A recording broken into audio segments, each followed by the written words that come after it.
بات کر رہا ہوں. علم علم سب سے بڑی چیز، سب کچھ اگر ہے تو وہ علم ہے. میں ان بچوں سے، جوانوں سے، اپنی بچیوں سے، بہنوں سے، بیٹیوں سے کہوں گا کہ آپ کی کوئی بھی برائی بیان کی جائے وہ قابل سماعت ہو سکتی ہے، مگر آپ کی یہ برائی قابل سماعت نہیں ہے کہ پڑھائی میں کوئی کمزور ہے. کارنامہ کر کے دکھائیں، ہنر کر کے دکھائیں. جامعہ کا نام بلند ہوگا، آپ کی شخصیت بلند ہوگی، ملک کا بھلا ہوگا، مستقبل بہتر ہوگا، پاکستان اور اچھا ہوگا. تعلیم، علم، اس گھرانے کا، کربلا کا ایک روشن پیغام علم.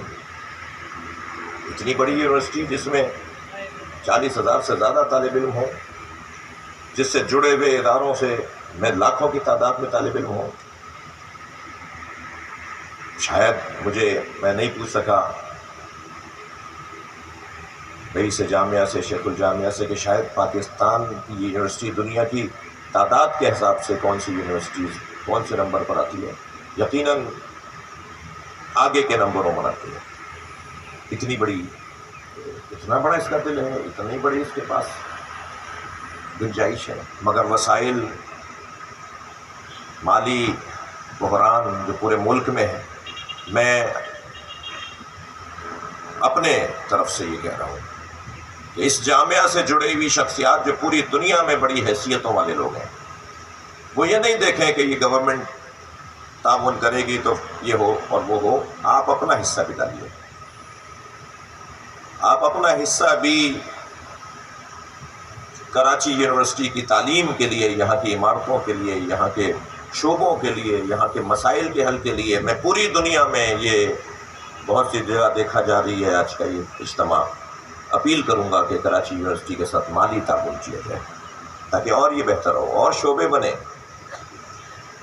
علم کربلا کا ایک عنوان ہے، ایک فضیلت اور بڑی فضیلت. دلیل دوں، امام حسین نے صرف ایک شخصیت کو خط لکھ کر بلایا ہے، اور اس شخصیت کو جسے بلایا ہے اسے بلایا ہے جس کو امام نے فقیہ کہہ کر لکھا، یعنی عالم کو، دانشور کو بلایا ہے. شاید کبھی تاریخ کا قلم فروش تاریخ دان یہ لکھ دیتا کہ حسین کے ساتھ لوگ اس لیے تھے کہ بنی ہاشم ہے، ان کو جیتنا تو تھا، یہ تو حکومت بناتے ہیں، لہٰذا اس لیے بھی لوگ آئے ہوں گے. لیکن امام نے یہ لکھ دیا کہ نہیں، میرے ساتھ فقیہ، پڑھے لکھے لوگ ہیں. الى حبیب ابن مظاہر رجل فقیہ، الى حبیب ابن مظاہر، ایک مرد فقیہ، ایک دانشور کو میں بلا رہا ہوں. نہیں لکھتے امام، ہاں لکھتے یہ رجل فقیہ، ایک مرد علم. رجل فقیہ کا ترجمہ میں کروں گا ایک مرد علم. میں ایک مرد علم کو بلا رہا ہوں کربلا میں. اور وہ آئے اور آ کے شہید ہوئے. امام کے خط کے بعد وہ کوفے سے امام کے لیے آئے اور امام کے ساتھ کربلا میں شہید ہو گئے. کربلا کا ایک پیغام اور بڑا روشن پیغام علم ہے. کربلا کا دوسرا پیغام برداشت ہے، تحمل مزاجی. عثمانی العقیدہ شہید بھی ہیں کربلا میں، مسیحی خاندانوں کے شہید بھی ہیں کربلا میں. اور پھر امام حسین نے یہ کہہ کر کہ اگر مجھے موقع ملا ہوتا تو میں ہندوستان چلا جاتا، ہندوؤں کو بھی اپنا کر لیا. پوری دنیا کے مسیحی، جی ابھی پچھلے دنوں، بلکہ اکثر آپ دیکھ چکے ہوں گے کہ مختلف ممالک کے چرچ ان 10 دنوں میں امام حسین کی یاد کا انتظام کرتے ہیں. سب جڑے ہوئے ہیں، انسانی مسئلہ ہے. اچھا، امام نے جو 3 باتیں کی بنیاد پر کہا نا کہ میں اس کی بیعت نہیں کروں گا، وہ مسئلے سارے انسانی قدروں کے ہیں، فقہی مسئلے نہیں ہیں. نماز کی بات نہیں کر رہے امام، نماز وہاں بھی پڑھی جا رہی تھی، نماز یہاں بھی. امام نے وہ قدروں کی، تہذیب کی بات کی ہے، انسانی قدروں کی پامالی ہے، جس کا دوسرا نام یزید ہے. یزید یعنی انسانی قدروں کی پامالی، اور حسین یعنی انسانی اقدار کی بحالی. فرما رہے ہیں ہوا شارب الخمر. بتائیے، پہلا جملہ حضرت نے فرمایا وہ شراب پیتا ہے. کون سا دین ہے جس میں شراب جائز ہے؟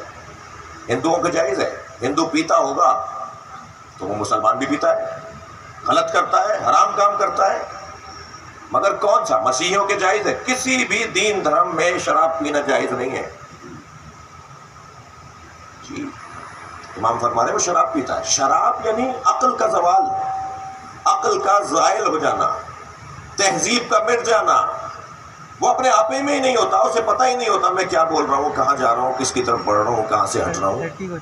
یعنی ایک بظاہر ایک مشروب ہے مگر وہ معاشرے کی تباہی کا سبب ہے، وہ سماج کی بربادی کا سبب ہے. لہذا حضرت نے وہ شارب الخمر، وہ شراب پیتا ہے. معلن بالفسق، علنی گناہ کرتا ہے. اب یہ علنی گناہ مثلا کون شیعوں کو کیا مانتا ہے اور کون شیعہ کس سنی کو کیا مانتا ہے. بہت سارے لوگ کسی کو کیا مانتے ہیں اور کسی کو کیا مانتے ہیں، مگر جب چوکنگ ہوتی ہے، جب نعرے لگتے ہیں، اس سے ماحول خراب ہوتا ہے. اس سے کسی کا کوئی نقصان نہیں ہوتا، سب کا نقصان ہوتا ہے. آپ آگ جلاؤ گے تو آگ کی تپش آپ پر بھی پہنچے گی.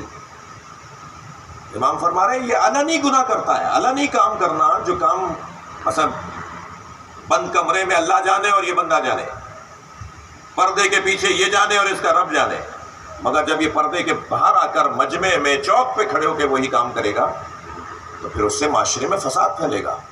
تو معاشرے کا فساد، اجتماعی نقصان، وہ کسی طور بھی اللہ کے نمائندے کو پسند نہیں ہے. فرماتے ہیں معلن بالفسق، پھر فرماتے ہیں قاتل نفس محترمہ بلا جرم بلا خطا بلا وجہ، لوگوں کو قتل کر دینا، اس سے معاشرے میں فساد پھیلے گا. مسنگ پرسن کے مسائل، جی کاؤنٹر کر کے مار دینا، ماورائے عدالت قتل کر دینا، یہ کہیں بھی جائز نہیں ہے، کہیں بھی نہیں ہو سکتا، کہیں بھی نہیں ہونا چاہیے. اور یہ ہے وہ جو امام حسین نے مسئلہ اٹھایا اور امام نے، اور پھر فرمایا مثلی، کیا حسین جملہ ہے، قربان جائیں نبی کے اس عزیز بچے فرزند امام حسین کے نام نامی پر.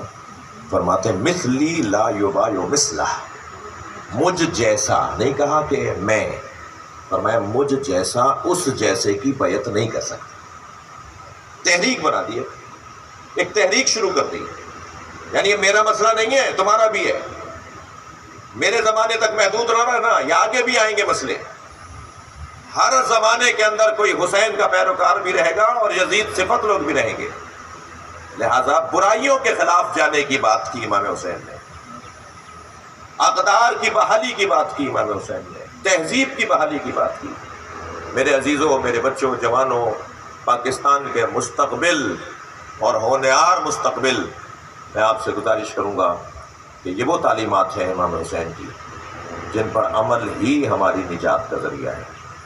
ہم اگر اس پر عمل کریں گے تو ہمارا فائدہ ہے، اور اگر ایک رسم اور ایک روایت ہی اور اس حد تک ہی محدود رہیں گے تو ظاہر ہے چشمہ تو بہہ رہا ہے، جو چاہے گا وہ سیراب ہوگا، جو چاہے گا وہ اس چشمے سے اپنی زندگی اور اپنی حیات سنوارے گا. اللہ ہم سب کو ان باتوں پہ عمل کرنے کی توفیق عطا فرمائے.